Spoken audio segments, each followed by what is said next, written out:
Halo guys, lanjut lagi kita Battle to the Heaven.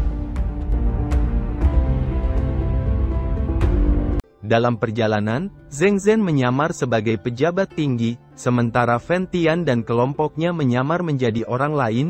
Mereka akhirnya tiba di gerbang istana bawah tanah, namun satu suara tiba-tiba menghentikan mereka, berhenti.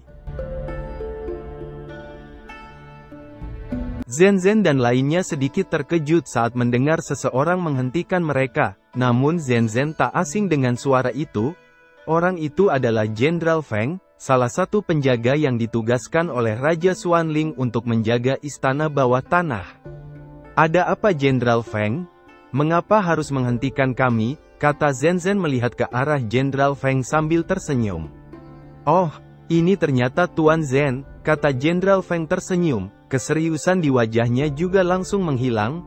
Dikabarkan Jenderal Feng adalah penjaga terbaik istana Xuanling, bukan saja usianya yang masih muda, namun dia juga memiliki bakat dan kemampuan yang tidak biasa. Selain itu putri kecil Raja Xuanling juga sangat dekat dengannya. Karena itu, Zhen Zhen juga tidak ingin dengan mudah menyinggung seorang seperti itu. "Tuan Zhen datang ke sini hari ini, ada keperluan apa?" tanya Jenderal Feng sambil menyapu matanya ke arah Fan Tian dan lainnya, dan sedikit mengerutkan keningnya. Meskipun Fan Tian dan lainnya saat ini memiliki penampilan yang biasa, namun ia samar merasakan aura yang tidak biasa dari mereka. Mendengar itu, Zhen Zhen dengan tersenyum mengatakan kalau kedatangannya ke istana bawah tanah atas perintah Raja Xuanling untuk mengambil sesuatu. Mendengar itu, Jenderal Feng pun merasa sedikit heran dan bertanya, "Bukankah tidak perlu begitu banyak orang untuk mengambil sesuatu?" Zhen Zhen mengatakan kalau barang yang akan diambilnya berukuran besar, karena itu Raja Xuanling mengiriminya beberapa orang untuk membantunya. Jenderal Feng sedikit mengerutkan keningnya saat mendengar itu, dan mengatakan kalau kota Xuanling sedang bermasalah, dan meminta Zhen Zhen untuk masuk sendiri. Mendengar itu Zhen Zhen sedikit tersenyum, ia mengerti kalau Jenderal Feng hanyalah menjalankan tugasnya. Karena itu Zhen Zhen mengeluarkan token emas di tangannya dan memperlihatkannya pada Jenderal Feng. Melihat token emas itu, Jenderal Feng pun terkejut. Itu adalah token emas milik Raja Xuanling. Melihat token emas itu seperti melihat Raja Xuanling sendiri. Karena itu, Jenderal Feng dengan hormat mempersilahkan Zhen Zhen dan lainnya masuk. Melihat itu Zhen Zhen pun berterima kasih dan menangkupkan tangannya sebelum berbalik dan memimpin kelompoknya masuk ke istana bawah tanah. Sementara Zhen Zhen dan lainnya memasuki istana bawah tanah, wajah Jenderal Feng sedikit berubah saat melihat Zhen Zhen dan lainnya pergi. Ia merasa ada yang sedikit aneh dengan token itu. Sementara itu saat memasuki istana bawah tanah, Zhen Zhen dan lainnya juga merasa heran dengan token dan bertanya pada Fan Tian, "Kepala pavilion, dengan statusmu, mustahil bagi Raja Xuanling untuk memberikannya padamu," tanya Zhen Zhen. "Saya tahu beberapa detail tentang token Raja Xuanling, jangan khawatir," kata Fan Tian. Dengan kekuatan dousiannya, dia dapat memalsukan token roh yang mendalam, dan Jenderal Feng yang hanya dou di bintang 7 jelas tidak akan dapat mengetahui apakah itu benar atau salah. "Kepala pavilion, saya hanya bisa membawamu ke sini. Kepala dan lainnya bisa mengandalkan diri sendiri selama sisa perjalanan," kata Zhen Zhen. Dia tidak berniat mundur, tapi jika semuanya tidak berhasil, identitas Zhen Zhen tidak dapat diungkapkan. Bagaimanapun, Pavilion Fan Xiang menghabiskan banyak uang untuk meyakinkan istana Xuanling. Jika Fan Tian dan beberapa orang gagal, masih ada jalan keluar. "Yah, kembalilah," kata Fan Tian. Zhen Zhen mengangguk dan segera melangkah pergi. Saat Zhen Zhen menghilang, Fan Tian bertanya pada Zhu Lao, "Apa yang kamu temukan?" "Aku merasakan aura Xiaoyan," kata Zhu Lao kemudian melihat ke bawah, matanya tertuju pada lantai 2 istana bawah tanah. "Xiaoyan," gumam Fan Tian sedikit terkejut ketika mendengar ini. Bagaimanapun dia menantikan murid paling menonjol di Pavilion Fan Xiang. Dia memang sama sombongnya dengan Fan Tian saat itu. "Mengapa dia ada di sini?" kata Muxuzi. "Jangan khawatir tentangnya. Dia harusnya memiliki rencananya sendiri," kata Fan Tian. "Tapi orang ini adalah bakat luar biasa dari Pavilion Fan Xiang. Bagaimana jika ada yang tidak beres terjadi padanya? Kata Mu Suzi. Jangan khawatir, jika seseorang tidak mengalami angin dan hujan, bagaimana dia bisa melihat pelangi? Kata Fen Tian. Ayo pergi, langsung ke lantai 3 istana bawah tanah, letakkan larangan di pintu masuk lantai 3 untuk mencegah anak ini melangkah lebih jauh. Lagi pula kekuatan orang ini seharusnya hanya mampu menangani lantai 2, jika dia memasuki lantai 3, saya khawatir itu akan sangat berbahaya, kata Fen Tian memimpin ke-7 orang berjalan ke bawah. Tidak jauh dari tempat itu, sosok Xiaoyan dan Mu Ying perlahan muncul. Aku bisa merasakan kekuatan terakhir, itu milik kakakku, kata Mu Ying melihat ke bawah. Kakakmu? Tempat ini seharusnya berada di istana bawah tanah istana Xuanling, kata Xiaoyan melihat sekeliling dan menemukan bahwa mereka sekarang berada di ruangan batu yang sangat besar. Di sini, sepertinya ini adalah dunia magma, kata Mu Ying maju beberapa langkah. Tepat ketika Xiaoyan datang ke sisi Mu Ying dan melihat ke bawah, dia terkejut saat menatap puncak lusinan anak tangga batu. Pada saat yang sama, batu yang suan di tubuhnya sedikit bergetar. Ini batu misterius Yin Yang. Mengapa benda ini mengeluarkan suara? Alasannya pasti terkait dengan benda di atas tangga batu, pikir Xiaoyan. Dia dan Mu Ying kemudian menaiki tangga batu. Begitu mereka sampai di atas, keduanya dikejutkan oleh pemandangan di depan mereka saat melihat ratusan senjata, pedang, tombak, kapak, trisula dan lainnya. Selain itu, mereka melihat senjata ini nampaknya dikelilingi oleh aura iblis yang samar. Jelas itu adalah senjata yang berasal dari tangan guru terkenal. Mereka melihat sekeliling dan menemukan pula beberapa meja dan alat khusus untuk membuat senjata. Apakah ini lantai 2 istana bawah tanah? Gumam Xiaoyan sedikit mengenyit. Itu tidak terlihat seperti tempat yang berisi harta karun, tapi terlihat seperti tempat yang dirancang khusus untuk menempa senjata. Saat keduanya bingung, seorang pria parubaya tiba-tiba muncul di depan mereka berdua, dan ada suara beratnya yang kelelahan saat dia bertanya, "Siapa kalian? Apa kamu tidak tahu mengganggu istirahat makan siang orang?" kata pria parubaya berotot yang mengenakan pakaian pandai besi. Dia adalah pandai besi ternama di Xuantian, Tuan Lu Chang, Dou di bintang 9 peringkat 5. "Saya Tuan Lu, kalian ada apa kemari?" tanya Lu Chang. "Tuan Lu, mungkinkah Anda Tuan Lu, yang dikenal sebagai master casting pertama Xuantian?" kata Xiaoyan sedikit terkejut. Xiaoyan telah mendengarnya dari Zhu Lao, yang memuji kekuatan Tuan Lu. "Iya benar, itu saya," kata Lu Chang dengan bangga. "Tuan Lu, kami datang ke sini untuk menempa senjata," kata Xiaoyan. Mu Ying sedikit terkejut saat mendengar itu. Jelas mereka datang ke sini untuk mencari saudara laki-lakinya. Bagaimana mungkin untuk menempa senjata? Tepat ketika Mu Ying bingung dan hendak berbicara, Xiaoyan tiba-tiba menarik tangan Mu Ying yang halus dan mengedipkan matanya. Melihat itu, Mu Ying pun mengerti. Senjata apa itu? Meskipun saya memiliki beberapa kerja sama dengan Raja Xuanling, jika itu barang bagus saya akan melakukannya. Jika itu besi tua maka silakan pergi, itu hanya membuang-buang waktuku, kata Lu Chang. Sebagian besar orang di istana Xuanling berwatak sombong, tapi Tuan Lu menemukan bahwa pria dan wanita cantik di depannya ini tampaknya tidak memiliki kesombongan semacam itu, yang membuat Tuan Lu mau berbicara dengan mereka. Xiaoyan sedikit tersenyum saat mendengar itu. Dia mengeluarkan besi yang suan dan membuatnya terbang ke arah Lu Chang. "Saya tidak tahu, apa Tuan Lu bisa menempa besi ini?" kata Xiaoyan. Lu Chang melihat besi yang melayang di depannya sebelum kejutan besar muncul di matanya. "Ini besi Yin Yang," seru Lu Chang terkejut saat melihat dua besi yang nampak menyatu di depannya. Itu adalah bahan besi yang dapat digunakan untuk menempa senjata roh tingkat tinggi. "Hei, aku tidak tahu apa nama adik muda ini," kata Lu Chang menatap Xiaoyan dengan takjub. "Aku Yan Xiao," kata Xiaoyan menyebut namanya, membuat Mu Ying langsung tersenyum. "Yan Xiao, nama yang bagus. Adik muda ingin membuat senjata apa?"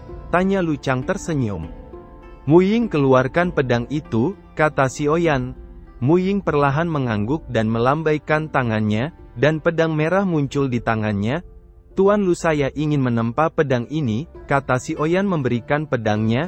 "Ini pedang yang bagus. dengan menambahkan beberapa tambahan dari besi misterius Yin Yang. Kekuatan senjata ini akan sangat meningkat, kata Tuan Lu tiba-tiba merenung sejenak. Tuan Lu, apa ada masalah? Tanya Xiaoyan. Oh tidak masalah, hanya saja besi hitam Yin Yang ini terlalu langka. Aku belum pernah melihatnya dalam hidupku, jadi bisakah kamu meninggalkan sedikit untukku? Kata Lu Chang. Xiaoyan merenung sejenak dan menjawab, selama senjatanya bisa diperbaiki, bahan yang tersisa akan diserahkan pada Tuan Lu, kata Xiaoyan tersenyum tipis. Saya setuju, kata Lu Chang berteriak dengan senang. Adik muda berdua bisa menunggu, dalam beberapa hari ini, kalian berdua tidak boleh keluar untuk menghindari masalah, aku akan mulai menempa, kata Lu Chang memandangi besi yin yang di tangannya dengan mata panas. Aku harap orang ini tidak akan mengecewakan kita, kata Xiaoyan menoleh ke Muying yang tersenyum. Sementara Xiaoyan dan Muying menunggu, Fen Tian dan lainnya telah memasuki lantai 3 istana bawah tanah. Bagaimana letak larangan itu? Kata Fen Tian melihat Zulao yang meletakkan larangan di belakangnya. Beres, dengan pembatasan ini, Xiaoyan pasti tidak akan bisa masuk, kata Zulao. Fen Tian mengangguk, semuanya, kali ini rencananya hanya bisa berhasil, tidak boleh gagal, mungkin ini kesempatan terakhir kita, namun keselamatan juga yang utama, jika istana Xuanling memiliki kekuatan misterius lainnya. Segera mundur, ayo pergi, kata Fen Tian segera bergerak menuju lantai 3 istana bawah tanah, yang lain dengan cepat mengikuti. Beberapa waktu kemudian, mereka tiba di lantai 3 istana bawah tanah, di mana ada padang rumput tak berujung. Apa ini lantai 3 istana bawah tanah? Ruang yang aneh, kata Ling Meng merasa aneh saat melihat ke padang rumput hijau yang luas di depannya. Sesaat kemudian mereka merasakan aura kuat yang menyapu ke arah mereka ketika beberapa tanaman hijau di depan mereka nampak memanjang dengan sendirinya dan merambat ke arah mereka hendak menyerang. Melihat itu, Zulao melambaikan tangannya dan sebuah kekuatan segera menyapu dan langsung menghancurkan semua tanaman merambat. Siapa itu? Keluar, kata Zulao dengan tenang. Saat berikutnya, satu tanaman hijau besar tiba-tiba muncul sebelum berubah menjadi pria parubaya dengan tubuh serba hijau, bahkan matanya juga hijau. Kamu adalah penjaga lantai 3 istana bawah tanah? Kata Zulao sedikit mengernyit, meskipun dia merasakan kekuatan orang ini hanya Dou di bintang 8 tahap akhir, namun dia bisa merasakan aura yang aneh. Mata hijau sosok itu menyapu kelompok Zulao, dan sedikit menyipitkan matanya, dia tidak bisa merasakan kekuatan orang-orang yang hadir, namun orang tua berbaju biru di depannya bisa menghancurkan serangannya dengan mudah. Kalian tidak memiliki bau Raja Xuanling, sekelompok penyusup, karena sudah datang maka pergi dan mati, kata sosok hijau Bei Yuan dengan dingin.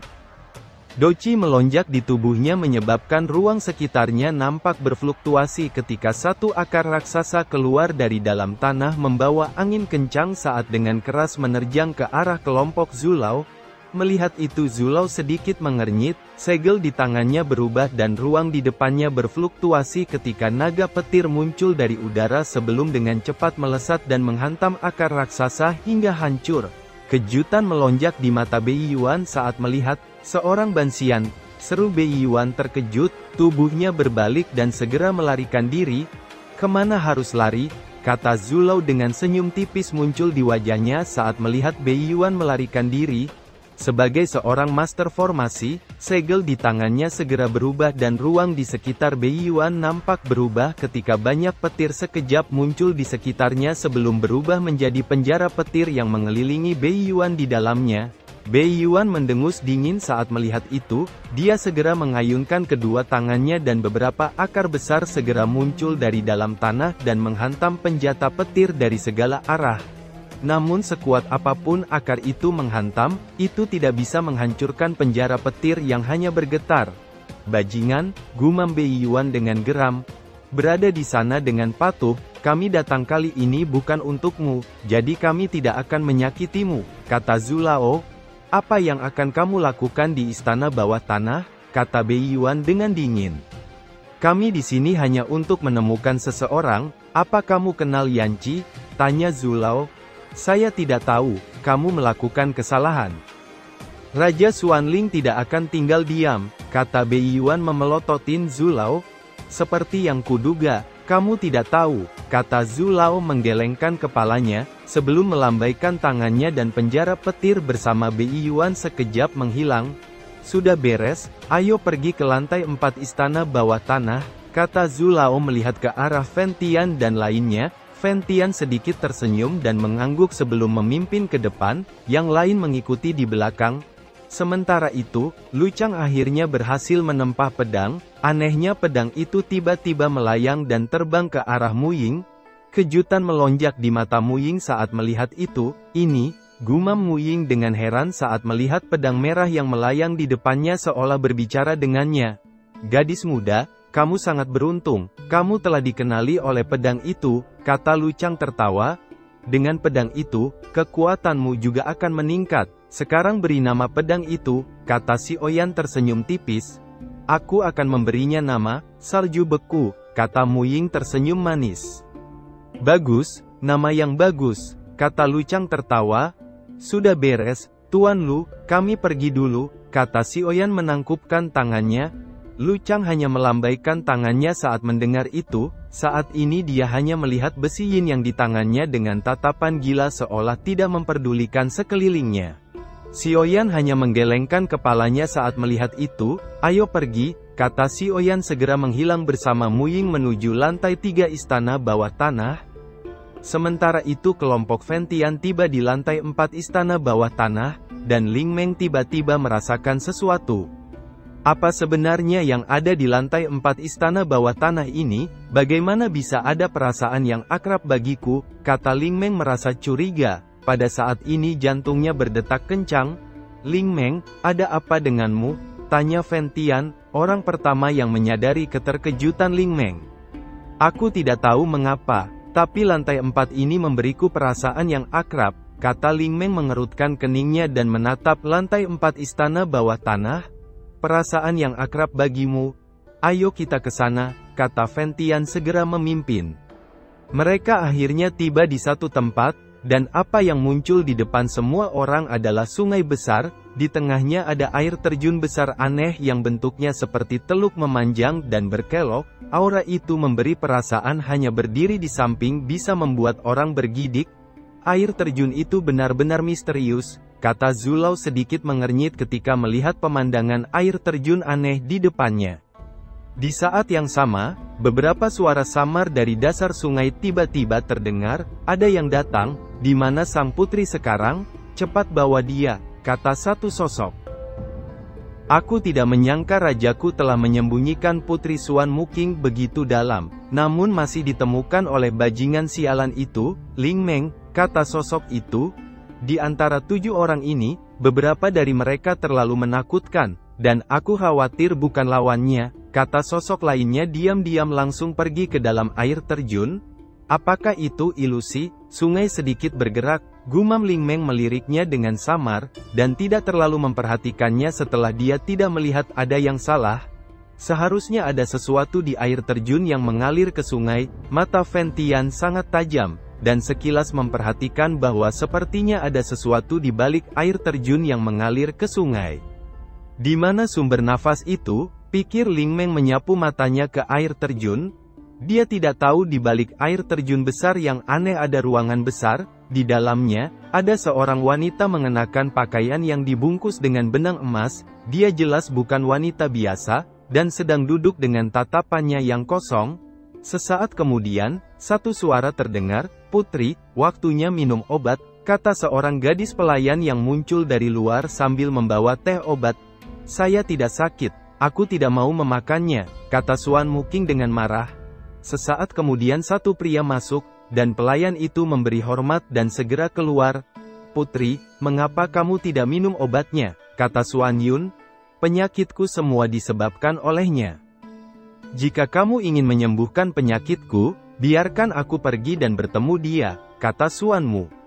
"Tuan Putri, itu bukan salah kakakmu. Jika Raja Xuanling tidak mengatakan kalau kamu mengalami kecelakaan saat melahirkan untuk menipu semua orang di paviliun Fen Xiang, aku khawatir itu akan buruk," kata Xuan Yun.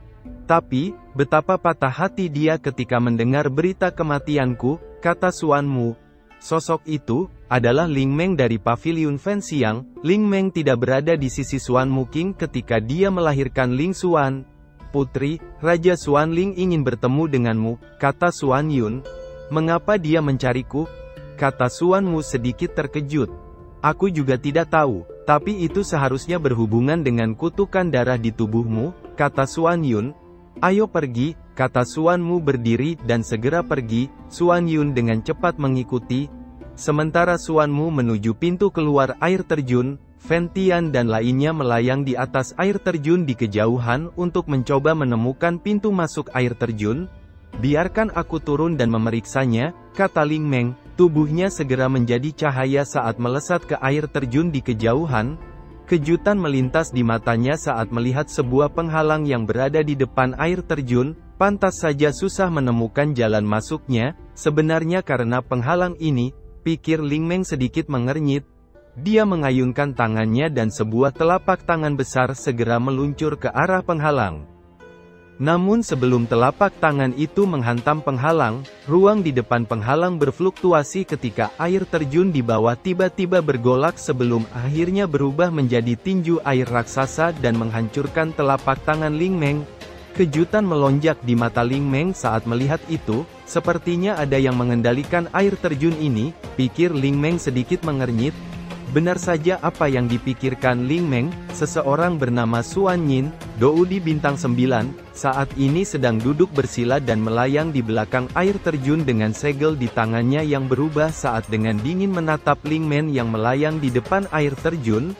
Bajingan idiot ini, beraninya dia ada di sini, pikir Xuan Yin dengan dingin. Suara Xuan Yin yang dingin tiba-tiba bergema ditujukan pada Ling Meng. Bajingan kau Ling Meng, keluar, ini bukan tempat yang seharusnya kamu datangi, kata Xuan Yin. Sudah kuduga ada seseorang di belakangnya, pikir Ling Meng sedikit mengernyit. Karena saya sudah datang, kenapa kamu bersembunyi? Biarkan aku masuk dan melihat, kata Ling Meng dengan dingin. Ini adalah tempat terlarang, penyusup yang masuk hanya bisa mati, kata Xuan Yin dengan dingin. Segel di tangannya berubah dan doci air melonjak keluar dari tubuhnya. Sesaat kemudian ruang di sekitar air terjun nampak bergetar ketika naga air muncul dari air terjun dan menerkam ke arah Ling Meng sebelum membuka mulutnya, dan segera banyak panah-panah air tajam meluncur ke arah Ling Meng. Ling Meng hanya mendengus dingin saat melihat itu. Dia mengayunkan tangannya dan sebuah penghalang hitam tiba-tiba muncul dan memblokir serangan panah-panah air tajam hingga menimbulkan ledakan keras. Serangan yang tak berguna, kata Ling Meng terus menahan serangan panah air tajam. Kilatan dingin melintas di mata Yuan Xin saat melihat itu, segel di tangannya berubah dan ruang di sekitar air terjun berubah ketika pusaran air tiba-tiba muncul dan menembakkan banyak tombak tajam yang dengan keras menghantam penghalang menyebabkan penghalang nampak bergetar. Sial, kekuatan orang ini bagaimana bisa menjadi lebih kuat? Pikir Ling Meng mengerutkan keningnya, segel di tangannya berubah dan doci hitam putih melonjak di tubuhnya. Mengikuti doci yang melonjak di tubuhnya, ruang di atasnya berfluktuasi ketika burung poniks hitam putih muncul di langit dan mengepakkan sayapnya ke arah panah dan tombak tajam. Segera banyak bulu-bulu tajam melesat dan menghantam panah dan tombak tajam hingga hancur menyebabkan ledakan keras dan riak energi liar menyapu sekitarnya. Bajingan, pergi dan mati, teriak Xuan Yin dengan kejam saat melihat serangannya dihancurkan. Doci air yang liar melonjak di tubuhnya menyebabkan ruang sekitarnya nampak berfluktuasi, sementara segel di tangannya berubah dengan cepat menyebabkan air terjun nampak bergolak ketika pedang sabit air raksasa muncul dari air terjun sebelum dengan ganas menebas ke arah Ling Meng. Melihat itu Ling Meng mengerutkan keningnya, dia bisa merasakan energi liar yang terkandung dalam pedang sabit. Segel di tangannya dengan cepat berubah, dan doci yang kuat merembes keluar dari tubuhnya, mengikuti doci kuat yang merembes keluar. Ruang di sekitarnya nampak berfluktuasi ketika naga hitam raksasa muncul di langit. Namun kepala naga langit baru saja muncul ketika kejutan besar melonjak di wajah Ling Meng saat matanya melihat satu sosok cantik yang tiba-tiba muncul di pandangannya. Xuan Mu King, apa itu hanya ilusi? pikir Ling Meng begitu tertegun. Di saat Ling Meng tertegun, naga hitam perlahan menghilang sementara pedang sabit terus meluncur ke arahnya dan akan menghancurkan kepalanya. Di saat yang sama satu suara jeritan kecemasan bergema di langit, "Ling Meng awas!" Senyum dingin melonjak di wajah Xuan Yin saat melihat itu, di bawah serangannya yang kuat bahkan puncak Doudi akan menderita luka berat. Namun sebelum pedang sabit bisa menghancurkan kepala Ling Meng, Fan Tian tiba-tiba melintas dan muncul sebelum melambaikan tangannya. Segera ruang di depan Ling Meng berfluktuasi ketika satu tangan raksasa muncul dari ruang kosong dan mencengkram pedang sabit dan meremasnya hingga hancur, menyebabkan Xuan Yin terhempas mundur beberapa langkah sebelum menstabilkan tubuhnya. Dengan tatapannya yang terkejut terlempar ke arah sosok Fan Tian dan lainnya yang baru saja muncul. "Ini, kekuatan Douxian," seru Xuan Yin terkejut. Zulao dan lainnya hanya saling memandang saat melihat itu. Sesaat setelah serangan Xuan Yin dihancurkan, sosok Xuan Mu yang cantik melintas dan muncul di depan Ling Meng dan memeluknya. "Kenapa kamu begitu bodoh?" kata Xuan Mu nampak terisak. "Aku tidak sedang bermimpi, kan?" kata Ling Meng dengan tidak percaya. Dia tidak peduli lagi dengan sekelilingnya dan hanya merasakan kehangatan dalam pelukan Xuan Mu. "King Er, kemana saja kamu selama ini? Sangat sulit bagi saya untuk menemukanmu," kata Ling Meng dengan lembut. Xuan Mu baru saja akan berbicara, ketika suara Zulao terdengar. "Wanita ini, mengapa memiliki aura yang aneh, seperti bau klan alien," kata Zulao. Ling Meng menjadi sedikit marah saat mendengar itu. "Zulao, kentutmu, kamu bisa makan nasi sembarangan, tapi kamu tidak bisa bicara omong kosong," kata Ling Meng. "Apa yang dikatakan orang tua itu benar, aku melakukannya," kata Xuan Mu. Dia tahu bahwa masalah ini tidak dapat disembunyikan, dan cepat atau lambat, Ling Meng akan mengetahuinya. "Ini, bagaimana mungkin?" kata Ling Meng dengan suara bergetar dan menatap Xuan Mu dengan tidak percaya. Saat berikutnya, Fan Tian muncul di samping Ling Meng. "Jangan khawatirkan hal itu," kata Ling Meng menepuk bahu Ling Meng. Melihat itu Ling Meng mengangguk dan memeluk Xuan Mu King lebih erat. "King Er, selamat datang di rumah," kata Ling Meng. Xuan Mu mengangguk dengan senang saat mendengar itu. "King Er, ada apa dengan aura alien di tubuhmu?" tanya Ling Meng menatap Xuan Mu yang agak pucat. Xuan Mu tersenyum ringan, dia menyentuh dahinya dan simbol darah muncul di depan semua orang. "Kutukan darah tingkat 4, kata Fan Tian sedikit mengernyit. "Kutukan darah tingkat 4, apa itu?" tanya Muxuzi dan lainnya melangkah maju dengan wajah terkejut. Kutukan darah ini adalah cara misterius yang digunakan oleh klan alien. Itu dapat meningkatkan kekuatan dan menjadi mesin pembunuh klan alien. Namun setiap kali kekuatan digunakan, itu akan mengikis kekuatan jiwanya, kata Fan Tian dengan serius. "King Er, bagaimana kamu mendapatkan kutukan darah ini?" tanya Ling Meng dengan khawatir. "Aku juga tidak tahu tentang ini. Tapi sejak aku melahirkan Ling Xuan, aku menemukan ada sesuatu yang mengintai di dalam tubuhku, dan pada saat itu, simbol darah ini muncul di dahiku. Alasan kenapa aku tidak menemuimu selama bertahun-tahun adalah karena kutukan darah ini. Kutukan ini sangat jahat, ia pernah mencoba mengendalikanku, tapi untungnya aku memiliki jimat yang kau berikan padaku, jadi itu tidak berhasil," kata Xuan Mu. "Sepertinya kota Xuanling ini telah dimasuki klan alien," kata Fan Tian sedikit mengernyit. "Kepala pavilion, apakah ada cara untuk menyelesaikan masalah ini?" tanya Ling Meng menatap Fan Tian dengan serius. "Mantra darah dibagi menjadi tingkat 1-7, jika itu adalah tingkat 6 atau 7, aku tidak punya pilihan. Tapi untuk kutukan darah tingkat 4, itu bukan tidak mungkin, hanya saja beresiko hal lain," kata Fan Tian menatap ke Xuan Mu, kepala pavilion. "Jika itu tidak aman untuk hidupnya, ini," kata Ling Meng sedikit ragu. "Demi kedua anak kita, aku bisa bertahan," kata Xuan Mu tiba-tiba. Ling Meng terkejut saat mendengar itu dan menoleh ke Fan Tian. "Kepala pavilion, apa yang perlu kita lakukan?" kata Ling Meng.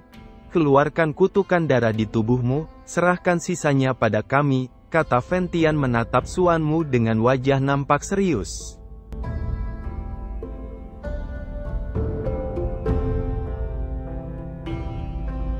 cerita pun selesai. Nantikan spoiler selanjutnya guys. Buat yang belum subrek, dibantu subrek yo guys, biar jalan terus spoilernya. Buat yang udah subrek, mudahan dilancarkan rezekinya. See you and ciao.